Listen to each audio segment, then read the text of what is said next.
Il-proġett saġġar frott il-kollaborazzjoni bejn il-Fondazzjoni QLZH u l-NGO ACT mistenni wassal biex f'Malta u Għawdex jitħawlu madwar 1,000,000 siġra. F'konferenza tal-aħbarijiet kien spjegat li bħala fondazzjoni li tħaddan fija qatt ta' real estates, il-QLZH ilha tħoss li għandha trott lura lill-ambjent billi tipparteċipa fi proġetti ta' responsabilità soċjali. Għaldaqstant kif spjega l-ko-fundatur tal-fondazzjoni Steve Merċija, fis-snin li għaddew kien sar ftehim mal-konsorzju ELC biex titħawwel siġra għal kull dar mibjuwa minnhom. Iżda issa l-intenzjoni tal-fondazzjoni iffurmata minn volontira fih dan il-kumpaniji Quicklets u Zanzi Homes li tmur għal dan il-proġett fuq skala akbar għal pajjiż bi proġett ta' afforestazzjoni sostenibbli.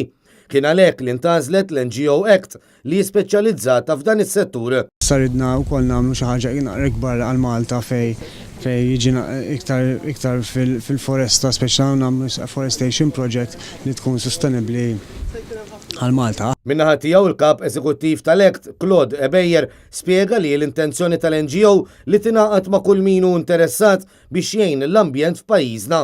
Tenna li proġett bħal dan għandu jkun il-katalist għal aktar kollaborazzjonijiet fil-futur. U ringrazzja l-Fondazzjoni QLZH għall-interess tagħhom li qal li jemmen li għandha l-istess ambizzjonijiet b'risq ambjenti sbaħ.